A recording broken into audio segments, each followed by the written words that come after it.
의학적 사전에도 나와 있지 않는 병이 있습니다. 그 병이 뭐냐면 상사병이라는 상사병. 그 상사병을 국어 사전에 어떻게 정의를 하냐면 남자나 여자가 마음에 둔 사람을 몹시 그리워하는 데서 생기는 마음의 병, 사랑으로 생기는 병이 상사병이라고 그렇게 이야기를 합니다. 상사병에 걸려보신 경험이 있습니다. 네, 있습니다. 상사병. 그런데 그 병 때문에 졸지도 주무시지도 못하는 분이 계세요.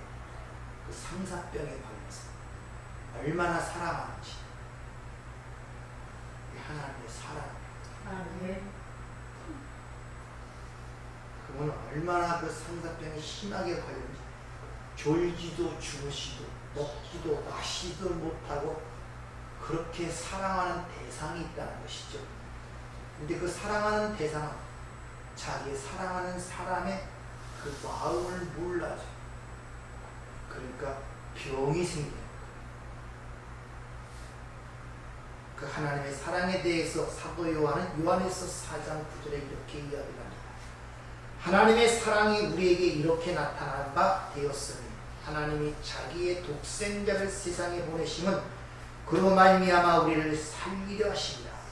사랑이 여기 있으니 우리가 하나님을 사랑한 것이 아니요 하나님이 우리를 사랑하사 우리 죄를 속하기 위하여 화목 제물로 그 아들을 보내셨습니다. 아, 네.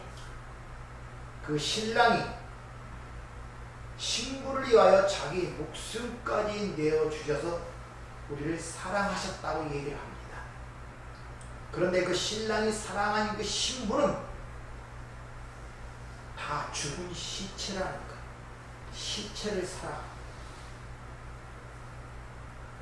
죽은 자를 사랑했단 말입니다. 그게 어떻게 살려야 되느냐.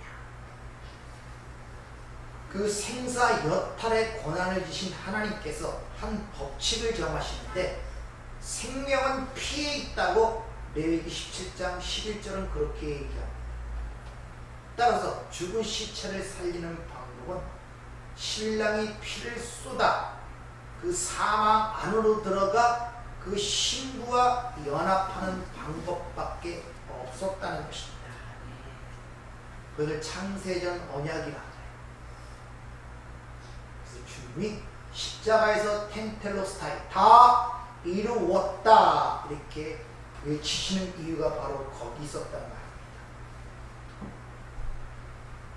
하나님께서 이스라엘 백성들을 애굽에서 출애굽시키면서 너희들을 출애굽시킨 그 원인 이유가 뭐냐 하면은 아브람과 이삭과 야곱과 맺은 언약 때문이라고 그렇게 얘기해요.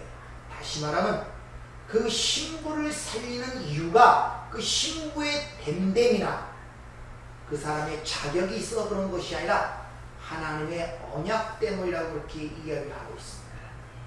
약속.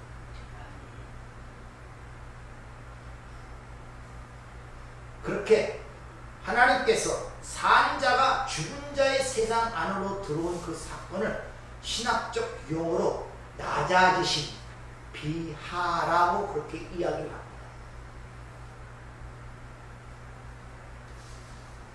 따라서 신부인 교회는 그 신랑의 사랑을 깨닫고 그 신랑만을 사랑하는 자가 되어서 그 신랑이 모든 준비한 혼인잔치에 참석만 하면 돼요.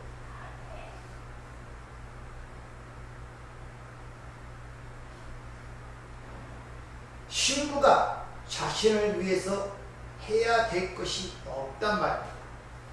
이미 언젠가 말씀드렸듯이 아가서에 보면 솔로몬이라는 왕이 포도원의 노예였던 그 검은 곰둥이 노예였던 술람미 여인을 사랑하는데 그 사랑의 이야기를 통해서 보면 그가 사랑한 이유가 이스라엘 여인처럼 피부가 뽀얗게 되는 것도 아니고 지름껏 똑똑한 자격을 갖춘 것도 아니고 현모양처의 어떤 성숙담에 의하여 그 슐람미가 선택받은 것이 아니라 왕이 사랑했다는 그 한 가지 때문에 그렇다는 것을 아가서를 통해서 우리에게 보여주죠.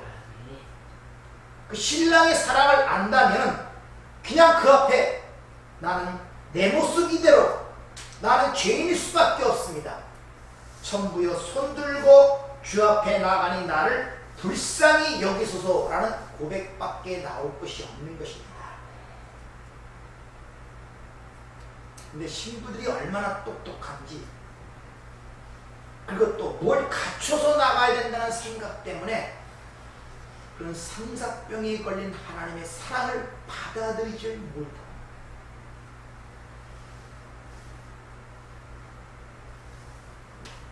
그 신부들에게 요구하는 유일한 것이 뭐냐? 지찬금이라고 그러죠. 그걸 성경에서는 믿음이라 그래요. 그 신부에 갖고 있는 건 딱 하나, 그 지찬금을 갖고 나오는데 그걸 믿음이라고 성경은 이야기하고 있습니다. 사실 그 믿음도 사실 신랑이 주는 것입니다. 그래서 문화의 비유라든지 이런 것을 보면은 잃어버린 것을 찾기 위해서 애를 쓰죠. 그것이 바로 신랑이 준 믿음이란 말이에요. 그걸 또 달란트 비유에서 한 달란트 비유로 그렇게 이야기를 하고 있는데, 왜 신랑이 자기 신부에게 그 믿음을 요구하느냐, 믿음만을 요구하냐? 그 믿음이 바로 사랑이기 때문에 그래요. 신랑은 신랑만 사랑하고 신랑만 살아가기를 원하기 때문에 그 신부에게 어떤 조건도 요구하지 않고 오직 자신의 죽음으로만, 자기의 피로만이 그 신부를 살려내는 것입니다.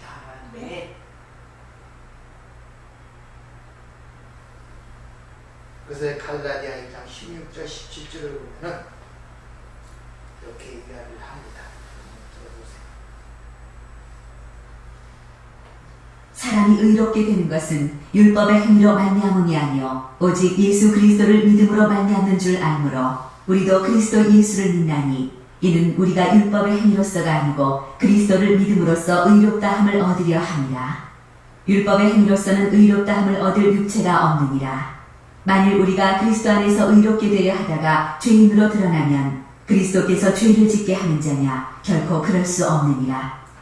이같이 성경은 어디서나 율법의 행위로 신부의 자격을 취득할 수가 없다는 것입니다. 다시 말해 그 사람의 됨됨이나 자격을 갖춰서 신부가 되는 것이 아니라고 일관적 성경 전체의 주장이에요. 그리고 스스로 의롭게 되고자 하는 자에게 17절에 반문을 합니다. 너희를 위하여 십자가에 지신 그 예수가 너희를 죄를 짓게 하기 위해서 십자가를 졌느냐? 이렇게 반문을 하죠. 그 말씀을 잘 이해를 하셔야 됩니다. 즉, 율법을 통하여 스스로 의롭게 되고자 하는 자들에게 묻는 거예요. 내가 십자가를 짐으로 말미암아 너희들의 행위로 의로운 행위를 더 착한 행위로 만들기 위해서, 선한 행위로 만들기 위해서 내가 십자가를 섰느냐? 이런 의미를 지금 지니고 있단 말입니다. 만약 내가 십자가를 짐으로 말미암아 너희가 착한 사람, 선한 사람이 되는 것이었다면 너희를 생각해 보라는 거예요. 죄를 짓지 않는 자가 없다는 거예요. 예수를 믿고 나서도. 그럼 예수의 십자가가 너를 죄를 짓게 하기 위해서 서게 된 것이냐? 지금 이렇게 반문하고 있단 말입니다. 다시 말하면 예수의 십자가의 죽음이 단순히 너희들의 행위를 착하고 선한 행위로 만들기 위하여 이 땅에 어떤 윤리 도덕적 사랑으로 그 행위를 변화시키기 위하여 내가 십자가를 섰느냐? 이런 말이에요. 만약 그 십자가를 생각한다면 너희들이 일상생활에서 죄를 짓고 있지 않느냐? 만약 그렇게 되면 예수의 십자가가 너를 죄를 짓게 하기 위해서 쓴 것이 되지 않겠냐? 이렇게 반문하고 있단 말입니다. 쉬운 말로 내가 너희를 십자가에 진 것은 이 땅에서 성인이나 의로운 자로, 착한 사람, 선한 사람, 흔히 말하는 세상으로 윤리 도덕적 그렇게 의로운 사람으로 살아가기 위해서 된 것이 아니라 그보다 더 심오한 뜻, 심오한 목적이 있다는 것을 그렇게 반문하고 있단 말입니다. 여러분이 예수를 믿고 한번 생각해 보세요. 어떻게 자기를 그 십자가를 받아, 내가 예수를 내 죄를 위해 죽었어. 나는 이제 예수님에 의해 살아야 돼. 착하게 살아야 돼. 선하게 살아야 돼. 지난주에 말씀드린 것처럼 남을 이해해야 돼. 원수를 사랑해야 돼. 이거 해야 돼. 저거 해야 돼. 남들에게 칭찬을 받고 박수 받는 사람에 대해 비난받는 사람을 살면 안 돼. 이런 식으로 모든 걸 예수를 믿는 걸로 연결시키고 그것 때문에 예수가 십자가에 못 박았다고 생각하는 것이 거의 대부분이란 말입니다. 기독교를 그렇게 생각하고 있어요.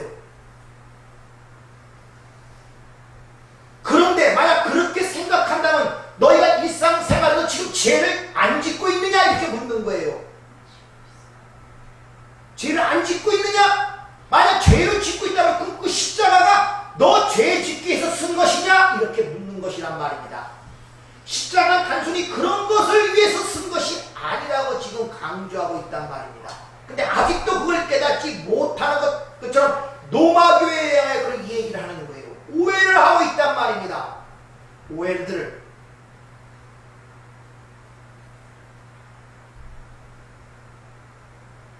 주님은 언약의 완성자입니다. 성취자입니다. 그래서 텐테로스가 다 이루었다 선언하신 것입니다. 창세전 언약을 다 이뤘단 말이에요.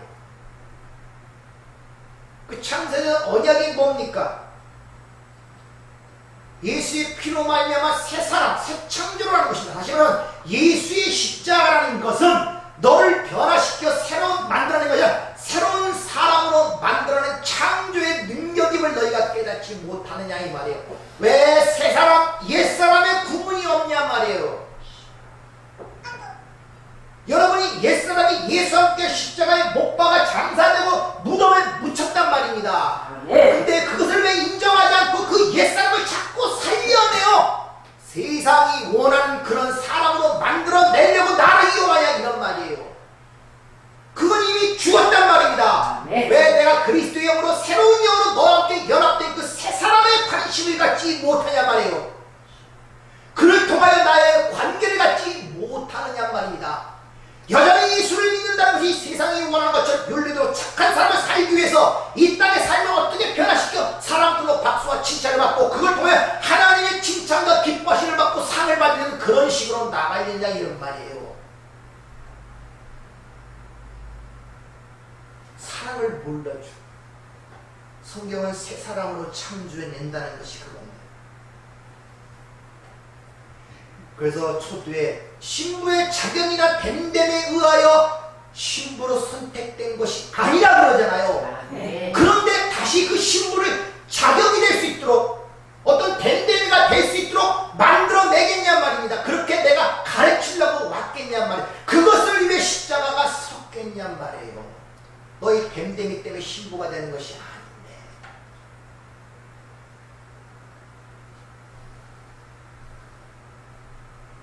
하나님의 사랑을 하란 말입니다. 그 사랑의 행위에 관심을 가지란 말입니다. 내가 사랑받은 관계 속에서 생각을 하란 말입니다. 왜 그 사랑을 느끼지 못하고 자꾸 네 세상의 삶이 이 땅이 정의하고 인간들이 추구하는 왜 그런 쪽으로 자꾸 나가려고 거기에 초점을 맞추고 삶의 방향을 맞추냔 말입니다. 그런다고 그게 변합니까? 안 변해요. 다윗의 예를 통해서 얘기를 했잖아요. 왜? 자기를 죽이려는 원수를 내가 용서할 수 있는 것은 사람들로부터 칭찬과 박수와 의론이기 때문에 자기가 기뻐하는 일이 될 수 있어요. 뭐든지 참을 수가 있습니다. 그러나 질지 자기 죄가 드러나는 일은 자기를 위해 죽기를 나간 우리아를 죽이는 그런 이율배반적인 것이 인간이란 말입니다. 깨닫지 못하면 항상 그런 이율배반적인 삶 속에 살아가는 거예요. 어떨 때는 굉장히 살아가는 것 같고 천하에 둘도 없는 살아가는 존재인데 어떨 때는 가장 증오하고 외식을 느끼는 이유가 뭡니까? 그 이유가 뭐예요? 아직도 온전한 것을 알지 못했기 때문에 그래요. 아직도. 그러니까 감정의 기복이 엄청 심한 거예요. 속에서 전쟁이 일어나는 거예요. 전쟁. 왜? 기본 밑바탕에는 옛사람을 변화시켜 어떻게 하면 착하고 훌륭한 사람으로 만드는 것이 예수를 믿는 것이고 하나님의 뜻인 것처럼 생각하고 살아가고 있기 때문에 그래요. 도대체 옛사람이 뭐고 새사람이 뭔지는 관심이 없어요.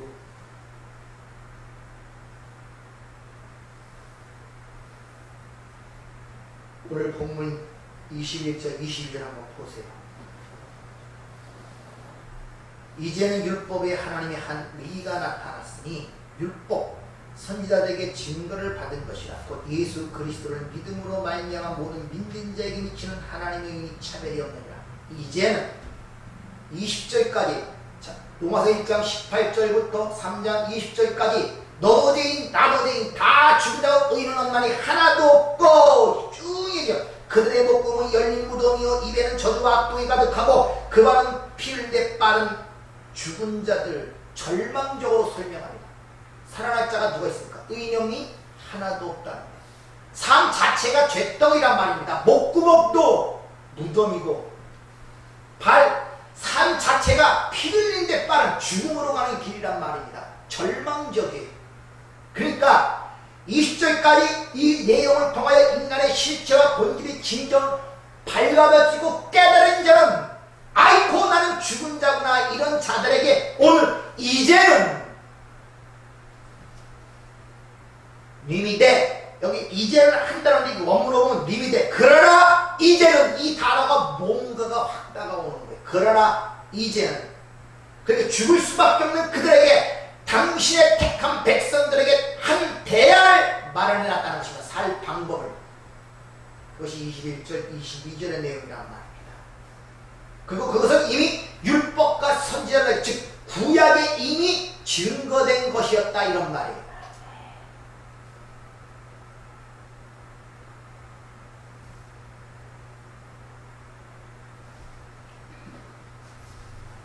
그것을 하나님의 한 의라 그러고 그 의인데 율법 외의 것이라고 그렇게 이야기를 하고 있습니다. 그러니까 율법이 아닌 하나님의 의, 다른 의라는 것입니다. 누차 말씀드린 율법은 예수께로 인도하는 초등교사라고 그렇게 이야기를 합니다.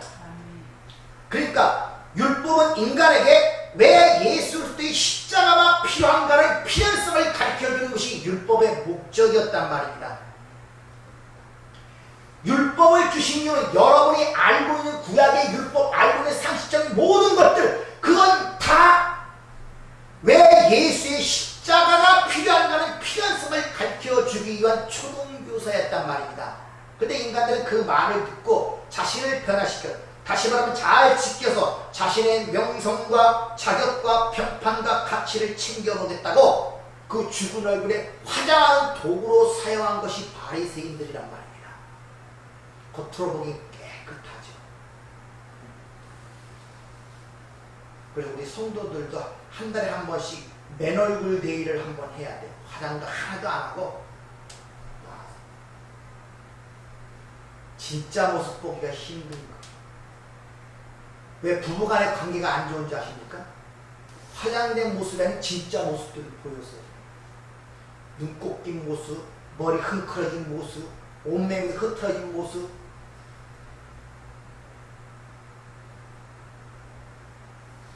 진짜 모습. 여러분, 참 이 어떻게 보느냐가 중요한데 여러분이 세계관이 변하지 않으면 볼 수가 없어요. 영화들을 보면은 요새 그 감독들의 참 머리 좋은 감독들이 많아요. 그 사람들이 그걸 알고 지는지는 모르지만 모를 거예요. 안 믿는 자들이니까. 그러니까 나는 그 가르치는 입장이고 신학적 관점에서 보니까 너무 보는 게 많아요. 매트릭스라든지 또 인타임이라든지 새로운 세계관으로 보는 거예요. 여러분이 보는 세상 말고 또 다른 세상이 여기 존재하고 있지 않습니까? 내가 항상 말씀드리죠. 여러분이 한 공간에 존재하고 있지만 여러분과 지금 겨댕기는 그 개미가 보는 세계관이 달라요. 사는 세상이 똑같은 공간에 있지만 사람도요 지금 여기 똑같지 않지만 여러분이 보는 세계가 달라요.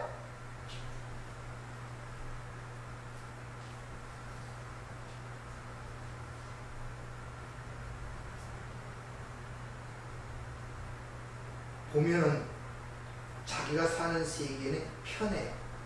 네. 프로그램 된 데에서 그냥 일상생활처럼 살아가요.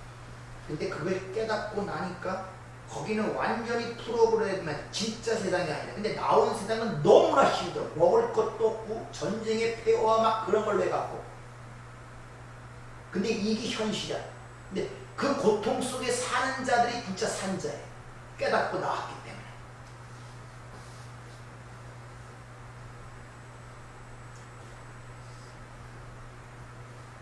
그렇게 율법을 줘서 하나님께서 왜 예수의 십자가만이 반드시 너희를 구원해낼 수 있는가? 왜? 초대에 말씀드린 것처럼 생명은 피에 있기 때문에 분명히 말씀하셨기 때문에 그걸 가리키기 위하여 율법을 주는데 율법을 자기의 화장하는 도구로 사용했단 말입니다. 그러자 하나님께서 율법으로 그걸 깨닫지 못하네. 그럼 그 율법이 의도한, 즉 율법의 원형이신 바로 그 아들 예수 그리스도를 이 땅에 보내신 거예요. 그래서 율법에 하나님의 한 의가 나타났다 그러는 거예요. 율법이 추구하는 게 그리스도라 하는 거예요. 예수 그리스도란 말입니다. 그러니까 율법을 통해 예수 그리스도를 봐야 되는데 그렇게 율법을 줬더니 그걸 통해 그걸 보지 못하고 그걸 자기 것으로 취해버리네. 그러니까 그 율법이 원하고 바라던 그 진짜 예수 그리스도를 이 땅에 보내신 것이 성육신이란 말입니다. 그러니까 율법이 나쁜 것이 아니라 니들이 율법을 오해하고 있었다는 거예요. 그래서 마태복음 5장 17절 우리가 산상수훈 때 배웠죠. 주님이 이렇게 말씀하시죠. 내가 율법과 선지자를 폐하러 온 줄로 생각지 말라. 폐하러 온 것이 아니요 완전케 하려 함이라. 율법에 의도하는 목적과 요구가 뭔가를 내가 밝히 드러내기 위해서 왔다는 것이 완성케 하게 왔다는 것입니다. 여러 번에서 말씀하죠. 이 율법과 선지자가 내게 대해 증거하는 것입니다. 지지난주에 말씀드린 이 온 세계가 누구를 증거하고 있다? 예수 그리스도를 증거하고 있다. 그럼 그 온 세상, 만든 세상에 사는 여러분의 삶도 누구를 나타내고 있다? 그래서 구약이 이스라엘이 죄 가운데 가둬둔 이유가 누구를 바라도록? 메시아 예수 그리스도를 바라도록. 그럼 여러분이 예수를 믿기 전에, 내가 거듭남을 통하여 예수를 깨닫기 전에 그 삶은 누구를 바라도록? 예수님. 그렇게 과거의 삶을 이해하고 계시냐 말이에요. 나를 인도하기 위한 하나님의 배려였고 하나님이 인도하셨구나. 그 과거의 삶이 그렇게 인정이 되고 그걸 깨달아지냐 말이에요. 거기서 은혜를 보냔 말입니다. 말씀을 들으면 내 삶을 돌아보는 눈이 열려야 됩니다. 그걸 깨달을 줄 알아요. 그래야 말씀이 내 것이 되는 거예요. 근데 그 하나님의 한 의는, 즉 예수 그리스도를 믿는 믿음이라는 통로를 통해서만이 그 대상에 주어진다고 이야기를 하고 있는 것입니다. 믿음이라는 통로를 통해서. 그러니까 그 받아들이는 대상들의 믿음이라는 그 믿음의 통로를 주기 때문에 그 받는 대상들의 어떤 됨됨이나 성숙이나 자격에 의하여 주어진 것이 없기 때문에 차별이 없다고 얘기하는 거예요. 차별이. 그러니까 이런저런 뭐 별로 필요 없어요. 내가 은혜를 못 받고 그러면 뭐가 없다? 믿음이 없는 거예요. 그래서 12 제자들에게 딴 건 이야기를 안 해요. 왜 믿음이 없느냐? 네 믿음이 어디 있느냐? 왜 의심하였느냐? 그래서 그것을 이야기를 하고 있단 말이죠. 근데 우리는 항상 내 됨됨이를 돌아보고 내가 그릇이 안 돼서 그렇지 이렇게 자신을 평론하는 거예요. 내가 아직 성숙지 못해서 그렇지. 그런 면이 있긴 있어요. 그러나 제일 중요한 것은 그거보다 믿음이 없는 거예요.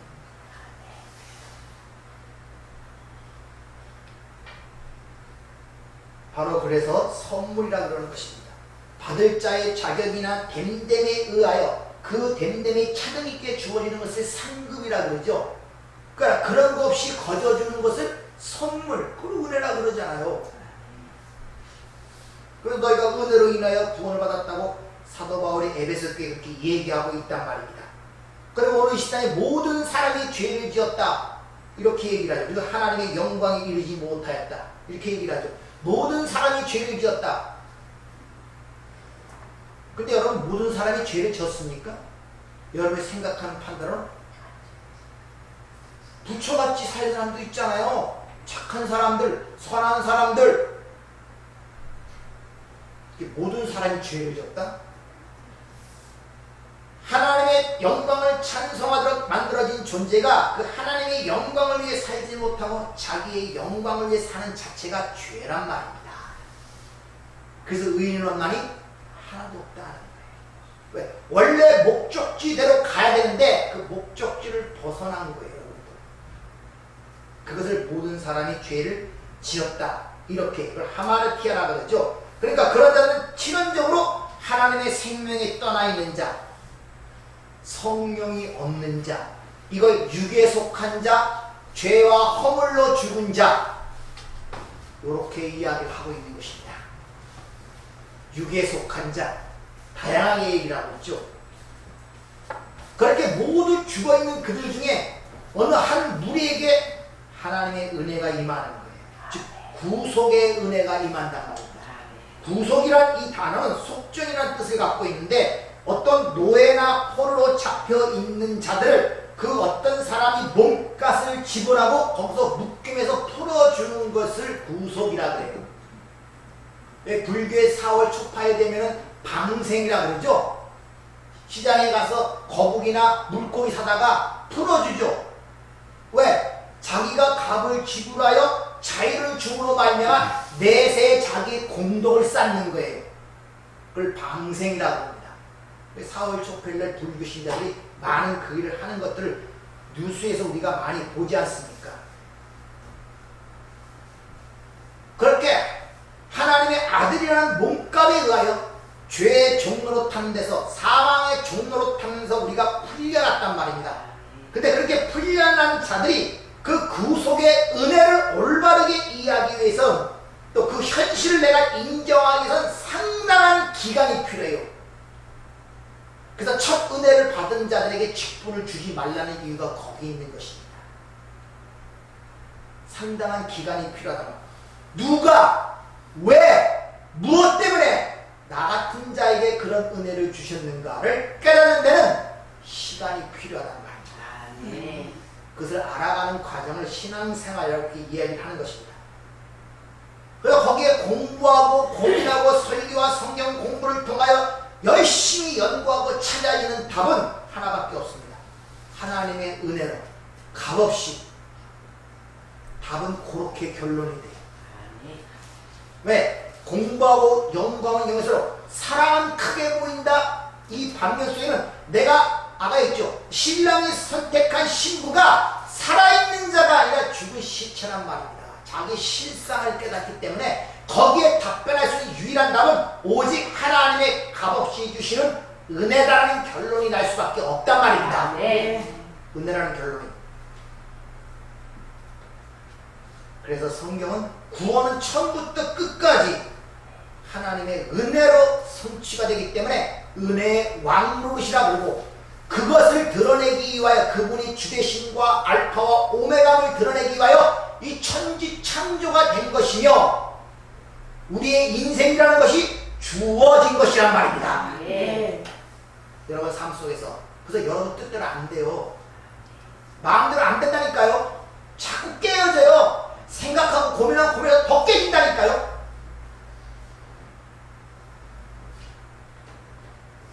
그걸 아는 신부들이 뭐만 하겠습니까? 그 신랑의 은혜만을 찬송하는 자로 자동적으로 지어져 가게 되어 있다는 것입니다. 그래서 26절에 뭐라고 합니까? 곧 이때 자기 의로움을 나타내서 자기도 의로우시며 또한 예수를 믿는 자를 의롭다 하시라. 십자가에서는 제일 먼저 하나님의 의로우심을 드러내기 위한 것이라고 지금 이야기를 하고 있단 말입니다. 의로우심. 의가 뭐라고 했습니까? 예수님께 가는 거.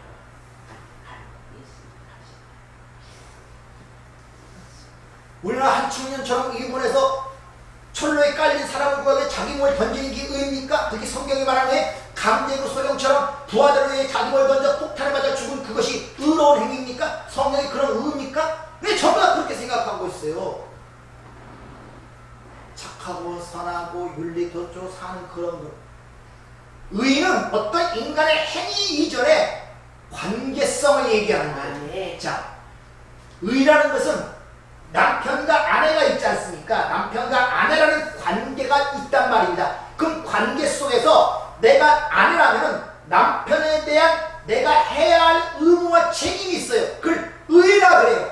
남편은 아내에 대하여 그 관계성 속에서 관계가 없으면 그런 책임과 의무가 없단 말입니다. 관계성 속에서 내가 그걸 감당해야 할 의무와 책임이 있단 말입니다. 그러니까 하나님의 의는 당신의 백성들에게 행할 책임과 의무가 있단 말입니다. 죽은 자를 살려낼 이유가 있단 말입니다. 그게 하나님의 의예요. 아멘. 그걸.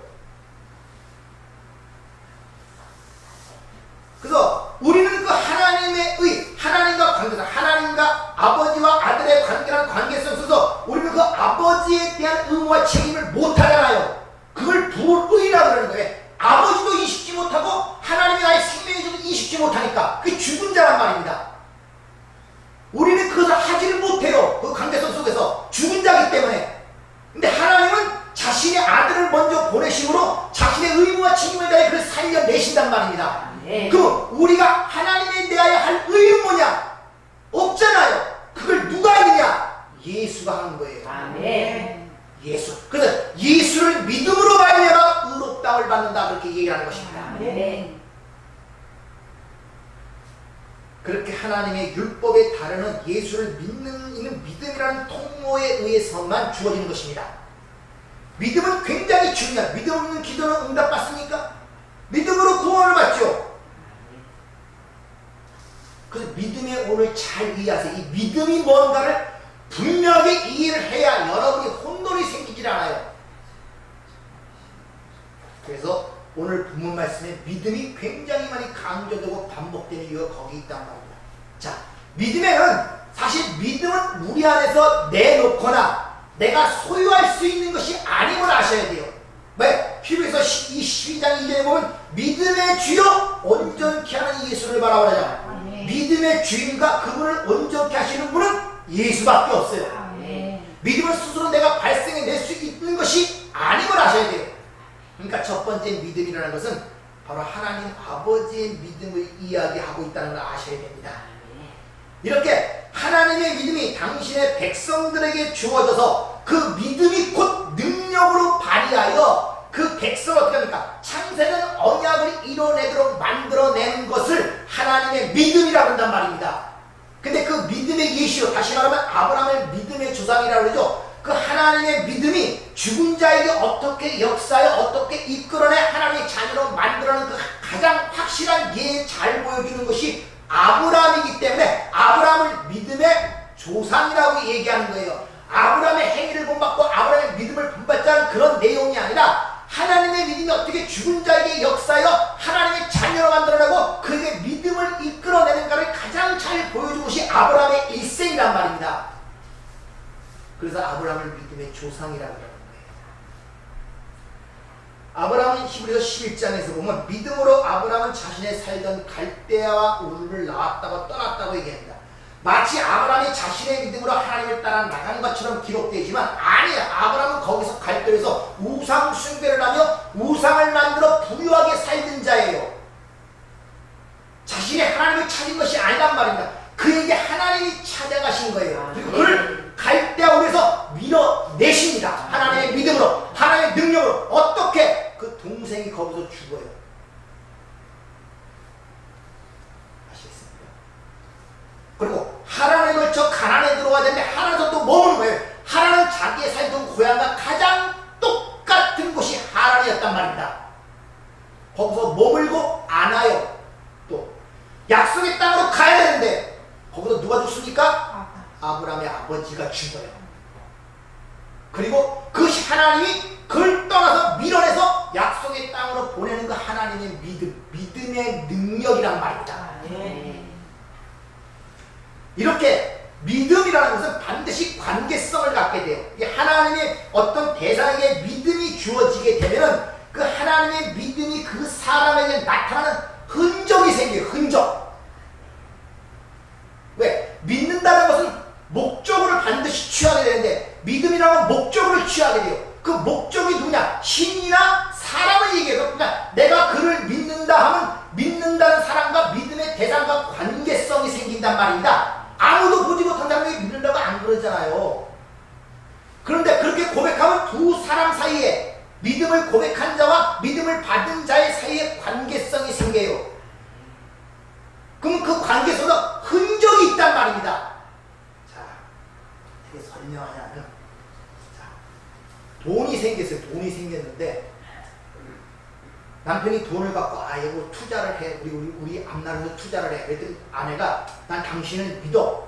어디 도박 같은 데 쓰지 않고 우리 가정의 실적을 믿어. 이렇게 얘기죠. 그럼 둘 사이에 믿음이 형성된 거 아닙니까? 근데 거기서 반드시 어떤 흔적? 그 돈이라는 흔적이 생긴단 말이에요. 그것을 은행에 맡기든지 투자를 하든지 이런 흔적이 있어야 믿는다는 고백이 나오는 거예요. 그 흔적이 있어야. 그래, 하나님과 우리 사이가 그렇단 말이에요. 하나님의 자신의 믿음을 그에게 부여하게 되면 그 믿음의 능력이 그 삶 속에 흔적을 드러내고 그 대상에게 반응이 나타나요. 왜? 아프니까 반응을 드러내요. 그것을 우리의 믿음이라고 그러는 거예요. 내가 왜 믿음이 없냐? 믿음이 모른다? 당연한 거예요. 흔적이 뭔지 모르니까. 그래서 여러분 삶 속에 하나님의 선물을 내가 이해하고 볼 줄 아는 눈을 가지라고 그렇게 강조를 한 것입니다. 네. 그걸 보지 못하면 믿음이 생성이 안 된다니까요. 그 흔적이 없으면. 아니, 흔적을 안 주신 것이 아니라 당신은 항상 그와 함께 사는데 내가 감지를 못하는 거예요. 반응이 없는 거예요. 흔적을 보지 못하는 거예요. 그러니까 믿음이 생성될 수가 없는 것이란 말입니다. 그렇게 하나님의 믿음에 의하여 흔적을 드러내는 것을 여러분이 잘못 알고 있는 야고보서의 행함이라는 것입니다. 믿음 없는, 행함이 없는 믿음은 죽은 믿음이라죠. 그 행함이 누구의 행함이겠습니까? 하나님의 이 믿음에 의하여 흔적을 나타내는 거예요. 그러니까 하나님의 흔적이 네 삶 속에 없으면 네가 믿는다고 백날의 그 믿음은 죽은 믿음이라는 것입니다. 왜? 하나님에 의하여 그 믿음의 행적이 드러나야 그 진짜 믿음인데 네가 마치 네 스스로 생각하는 그 믿음을 내놓아서 생각하면 그 잘못된 믿음, 죽은 믿음이라는 거예요.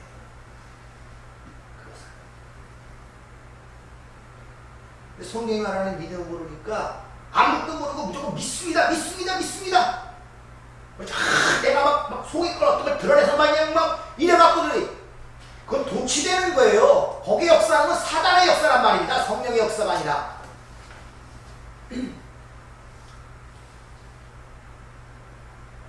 따라서 야고보가 얘기하는 행함이라는 것은 바로 하나님의 믿음에 의하여 나타나는 흔적을 행함이라는 거예요. 그래서 성도의 주관적 믿음은, 즉 성도에게 나타나는 믿음은 어떤 지식적 습득이나 교리 학습에 의하여 드러나는 것이 아니라 그 삶 전체가 하나님의 믿음의 장악이 되어 이끌려가는 삶 전체를 믿음이라고 하는 것입니다. 네. 그래서 야고보가 그러죠. 하나님이 한 분이신 줄 믿느냐? 그런 지적 믿음이냐? 그건 귀신도 알고 떤다. 귀신도 하나님 한 분인 줄 알고 믿고 떤대요. 그런 믿음이 아니란 말입니다. 단순히 교리적, 지식적으로 하는 거.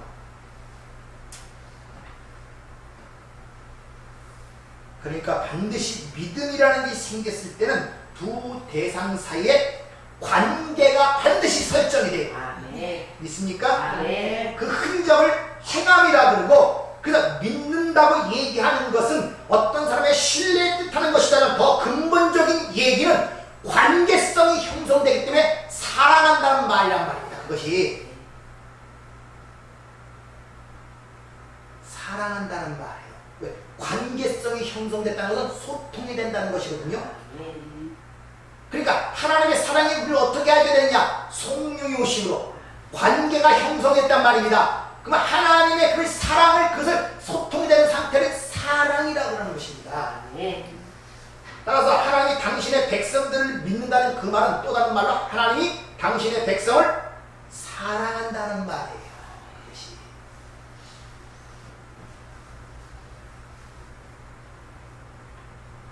사도신경, 우리가 지금 배우는 사도신경이나 니케의 신경들은 라틴어로 크레도라고 부릅니다. 크레도. 근데 크레도라는 그 믿는, 나의 믿는 바, 그런 의미를 갖고 있는데 그 진정한 의미는 나의 심장을 드린다는 그런 의미를 갖고 있어요. 크레도, 심조라는 이 단어가 믿음이라는 거예요. 그러니까 믿음이라는 건 자신의 심장을 내어주는 거예요. 그러니까 어떤 단순한 감정이나 느낌이 아니라 가장 깊은 자기 속에 있는 자기, 그걸 드리는 것을 믿음이라고 한단 말입니다. 그러니까 우리 인간의 의지나 생각과 감정보다 훨씬 깊은 쪽에 있는 것, 그 중심을 하나님께 바치는 것을 믿음이라고 해요. 그래서 세상에서 가장 큰 믿음은 사랑이고 가장 큰 사랑은 또 다른 말로 믿음이란 말이에요. 그러니까 하나님을 사랑한다면서 믿지 않는다는 가짜 사랑, 믿는다면서 사랑하지 않는 것은 가짜 사랑이란 말입니다.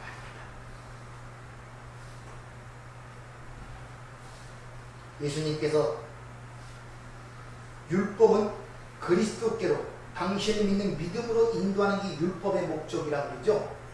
나를 믿도록 하기 위해서 율법을 줬다 그러죠. 근데 그 율법을 도약하면 뭡니까? 사랑이에요. 또 다른 말로 하나님을 믿는 것이란 말이에요.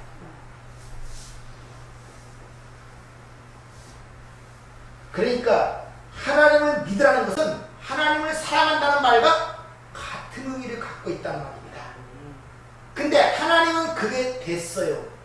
그걸 하나님의 의로움을 나타내려 하심이라. 근데 초대 말씀처럼 요한일서 4장처럼 하나님이 먼저 우리를 사랑하심으로 우리를 믿으심으로 하나님 믿음이 이렇게 줬다. 근데 우리 쪽에서 의롭게 되려면 우리의 책임과 의무를 다해야 되잖아요. 근데 그걸 우리는 할 수가 없단 말이에요. 보이지 않는 하나님께 어떻게 우리의 심장을 드립니까? 그래서 예수가 그 인간의 대표로, 백성의 대표로 마다들러서 자신의 심장을 드린 사건이 십자가의 사건이란 말입니다. 그래서 예수, 그 예수를 믿는 믿음으로 말하면 하나님의 한 의가 그들에게 주어진단 말이에요.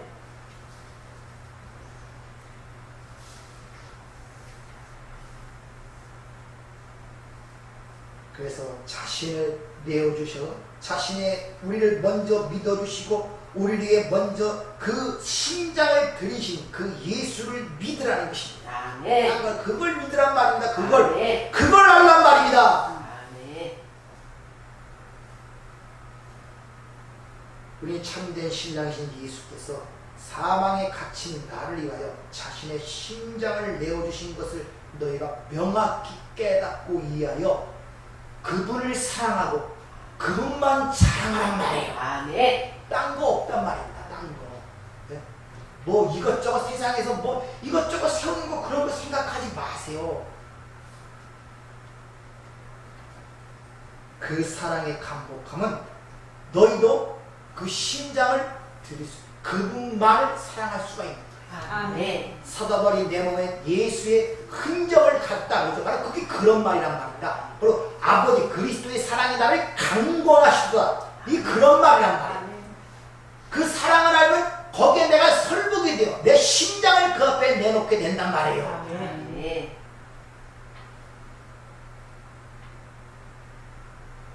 근데 우리는 그게 힘들잖아요.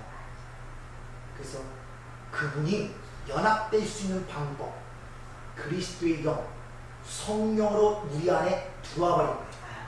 또 다른 말로 너희가 내 안에 있고 내 말이 너희 안에 들어가는 거예요. 우리 심장을 들이지 못하니까 말씀이 우리 심장을 끊어내고 있단 말이에요. 우리 심장을 그분이 그 일을 하시고 있단 말이에요.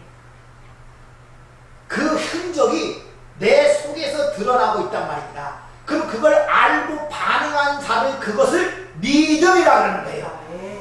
믿음이라.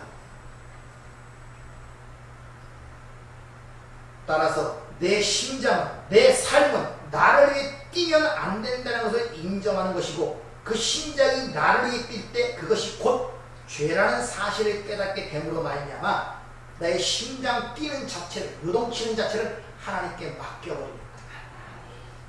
심장 뛰는 걸 맡긴단 말입니다. 그분을 맡긴단 말이에요. 맡긴단 말이에요. 거기서 쉼이 오고 안식이. 여러분, 그래서 우리의 심장이 불수의근이라고 그러죠. 내 의지와 상관없이 심장은 뛰어요. 내가 심장아 멈춰라, 안 멈춰줘요. 뛰라, 안 뛰어줘요. 숨은 내쉬기도 하고 스스로 참기도 하죠. 심장은 절대 안 돼요.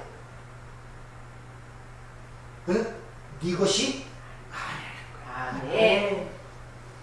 여러분들 우리 이 신체 구조나 이런 걸 볼 때 우리 힘으로 안 되는 것들이 있습니다.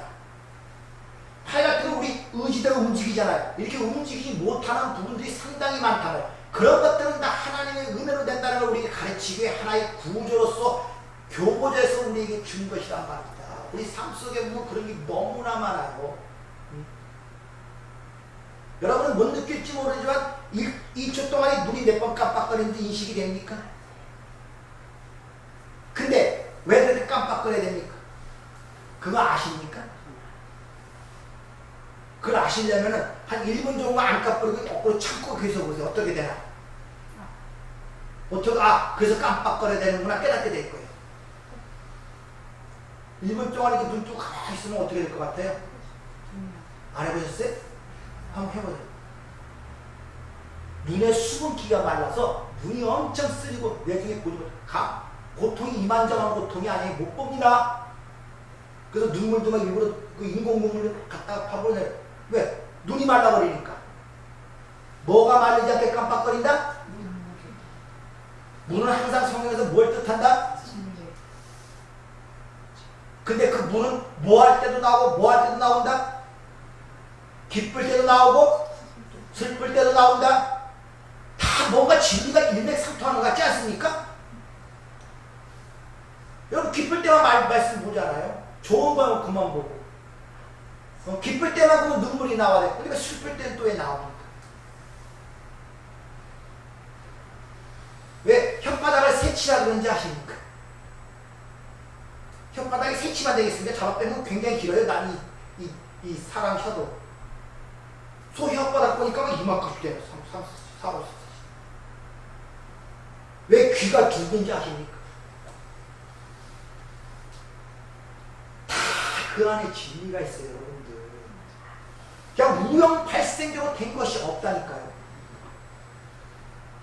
따라서 가장 인간에게 중요한 이 심장. 심장이 뛰면 산 거고 안 뛰면 죽는 거잖아요. 그래서 있죠. 심장이 멈췄을 때 뭐라 그러나 그 시간이 지나면 그 시간 동안 누구라도 이렇게 인공 마사지를 해주면 살아날 가능성이 뭐 70, 80%가 된다고. 심장이 그런 의미를 갖고 있다. 근데 먼저 하나님께서 우리에게 심장을 주시고 우리의 심장을 줘야 되는데 그걸 우리 힘으로 못하니까 그분이 우리가 연합이 되버렸다. 사망의 속으로 들어왔단 말입니다. 따라서 심장을 하나님께 바친다는 것은 나의 모든 것을 하나님께 맡긴다는 의미가 있습니다. 그래서 주님이 이것을 이렇게 말씀하시죠. 믿음 없는 자가 되지 말고 믿음 있는 자가 되라. 이거는 그 말씀이에요. 그래서 여러분에게 마지막으로 저도 똑같은 말을 드리겠습니다. 믿음 없는 자가 되지 마시고 믿음 있는 자가 되시길 부탁을 드립니다. 은혜롭고 자비로우신 아버지 하나님, 오늘도 이 말씀, 그러나 이제는 이것이 얼마나 감동으로 다가오는 줄 모릅니다. 내 실상이 깨달아질수록 우리 인생에는 열매를 살아갈수록 내 모든 것이 부패하고 후패해지는 가운데 있음에도 불구하고 그러나 이제는 이것이 참으로 우리의 소망이 되고 새로운 힘이 됩니다. 아버지, 이 은혜를 잊지 않는 저희가 되게 하시고 우리의 심장을 하나님께 드리고 우리의 요동치는 마음을 붙잡고 하나님의 은혜 가운데 살아갈 수 있도록 저희들을 축복하여 주시옵소서.